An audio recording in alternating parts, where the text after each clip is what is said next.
Yeah, I want to talk about this for a second because I think that we may be qualified to give some perspective on the tragedy, the absolute nightmare that happened at the Travis Scott concert. Not because we're Travis Scott fans, or I haven't ever been to a Travis Scott concert. I know of him. I've heard his music. I understand what kind of music it is. I think some of his songs are okay. But I didn't know much about Astroworld until obviously, and I think the rest of the world may not have known much about this particular concert festival until this last weekend. Houston. Yeah, I mean, listen, you have to have your head in a hole right now to not know what's going on in Houston, and that is that he had a big festival that's been going on. This is the third one. It took a break last year, but in 2018, 2019, 20, there was a break, and then 21.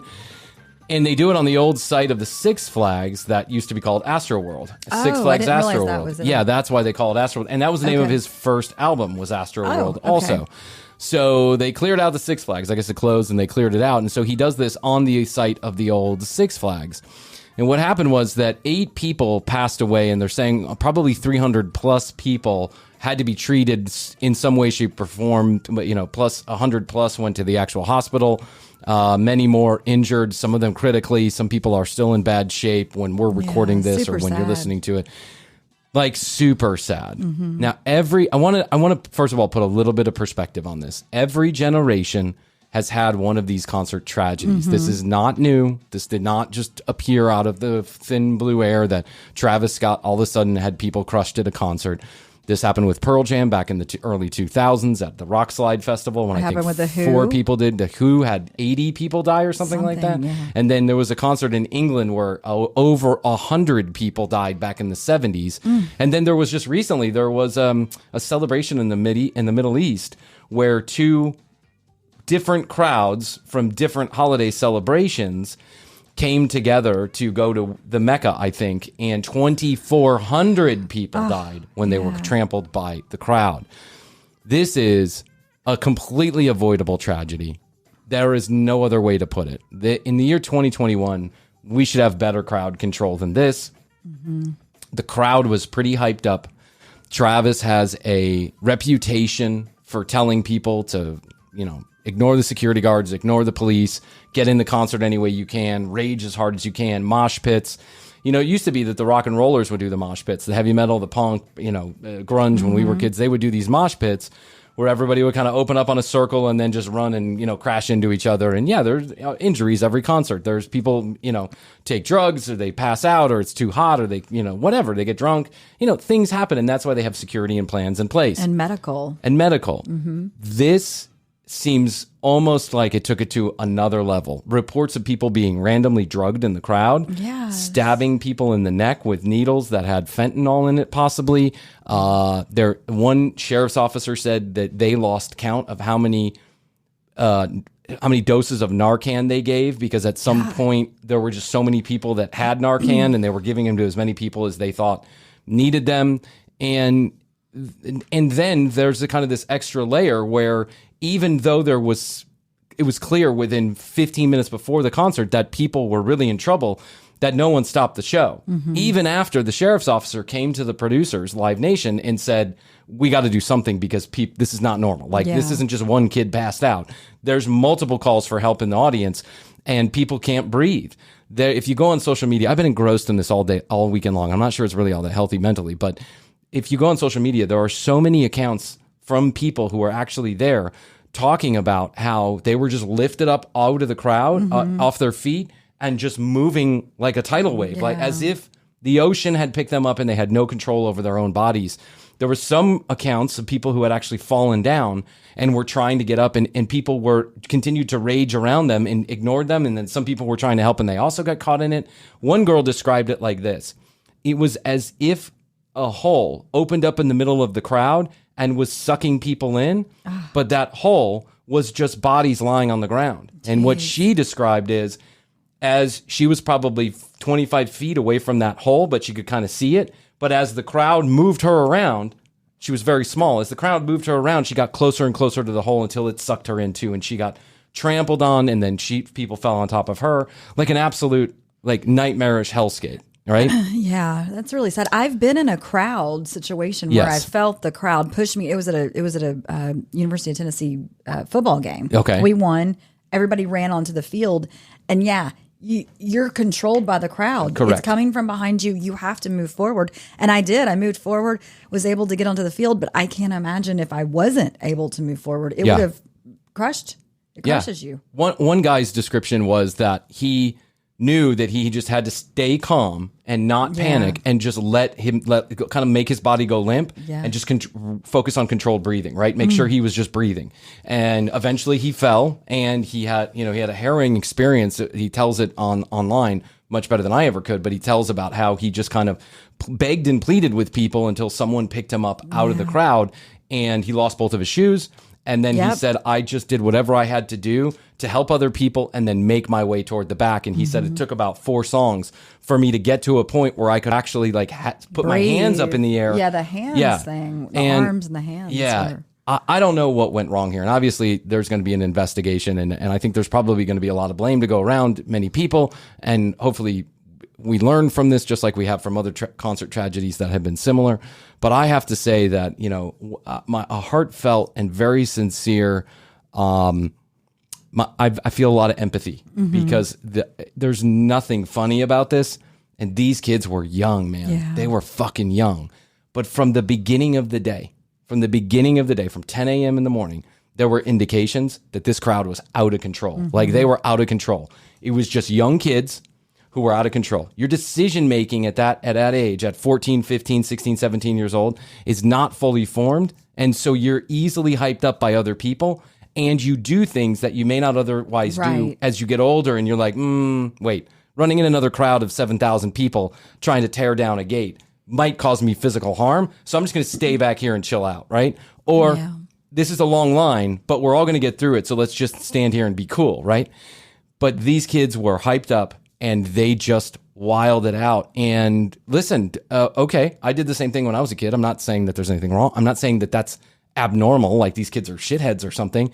I'm just, I am acknowledging the nightmare that went on once the concert started. Yeah. And then to be begging and pleading with anybody. There's one video going around of 2 people literally getting on the Apple camera trucks, because this was being all broadcast live by Apple TV. Oh, I didn't realize that. So they got up on the broadcast trucks, the professional broadcast trucks, and there were 3 or 4 cameramen that were standing there with real professional cameras, right? And the kind that you have on a tripod, the big boxy kind. And they got up there and they were standing in front of the camera screaming, "Stop the show! People are dying! I just saw a person die." And the cameraman, didn't. I don't know if he didn't care, didn't take them seriously, or didn't understand what was going on, but he was just telling them to get the fuck off the truck. He's like, "Get the fuck off the truck. Like, I'm trying to film here." Yeah. And so many points along the way, I think it could have been stopped. Like, you could have just turned on the house lights, and Travis could have just said, "Everybody, hold on 1 second. I'll continue the show. You just got to give each other some room. Like, everybody in the back, take 5 steps. Okay, now everybody in the middle, take 5 steps. Okay, now everybody in the front, take 5 steps. Stay there, right? I'm going to go on, stay there, rage hard, but stop it. People are falling out all over the place. We can't have a concert like this." Yeah. At the end of the day, the buck stops with the guy on the stage, because all he has to do is walk off the stage, and then it's game over. Lights come up, everybody goes home, right? And I am just like, I'm looking at my own children, and I'm remembering my own experiences. I went to the Braves World Series game recently, and we were on the 3rd floor. And there's a series of escalators that you have to take to get up to the 3rd floor. So you take the last escalator to get up to the 3rd floor, and with each floor, the hallway or the walkway that is behind the seats gets smaller and smaller. So by the time you get to the 3rd floor, the hallway or the walkway is probably, I'm going to guess, 30 to 40 feet wide. But then for the World Series, there were a number of temporary press boxes that were set up in those walkways, and merchandise lines that were set up. So they had actual lines that were set up for the merchandise. When we got up to the top from the escalator, we had to take a U-turn right to walk toward our seats. We took that U-turn right, and I saw that the walkway was crowded. But it wasn't until I got about 15 feet away from the escalator that I realized, or that I recognized what was happening. Everybody was stopped, and more people were coming up on the escalator, and more people were walking each way, until it got to a point exactly like this kid was talking about. that I was kind of moving with the crowd. Like I could feel people pushing this way and feel people pushing that way. It's scary. It was very scary, and there was no indication that anybody around was there to help, like a police officer, security guard, somebody to start saying, hey guys, stop for a second, let these people go through or whatever, right? And this was before the Travis Scott concert. I thought to myself for a second, my anxiety started to go through the roof because honestly, I have been in these situations in concerts. I've been in a few Pearl Jam concerts, Lollapalooza, Music Midtowns. I've been where I'm up front and shit starts to get hairy, but there's nowhere to go. Yeah, exactly. You're not going to go backwards because then you have to fight through a sea of people to get backwards. And when I was standing in that moment in the truest field, I seriously was a little bit panicked that shit was about to get hairy, right? And I think everybody else around me was too, because I could see the looks on everybody else's faces. Yeah, it's like a little bit of panic, you know. And when the panic sets in, that's when trouble starts, right? Because people start pushing and shoving just to get out of the way. Right. And then everybody starts pushing and shoving, and then people fall down. So I managed over the course of 10 minutes, we're talking, this is like 100 feet of bodies, right? But over the course, it took me 10 minutes to get over to a stairwell that was on the left-hand side going up to the 4th floor. And I managed to get up to the stairwell, and I just stood next to the stairwell where there was a little bit of space, right? Until my brothers came. It took another 10 minutes. We were probably stuck there for about 20 minutes. And eventually it all just kind of thinned out, you know, later in the game when we went, and I could see that the crowd had thinned out. But it's a scary feeling. It is. And one of the lessons I hope that anybody who listens to our show that's a little bit younger takes from this is you have to respect people's space, and you have to respect you have to be aware of what's going on, like situationally aware of what's going on around you. If people are falling or passing out around you, right, you got to make the best effort to help them out, and you got to make the best effort to get everybody around you to calm down and take a step back. I think what happened was, egged on by what was going on in stage, people around these people from the social media videos, they were completely in a daze. They did trance. They didn't give a shit about what was going on behind one person behind them.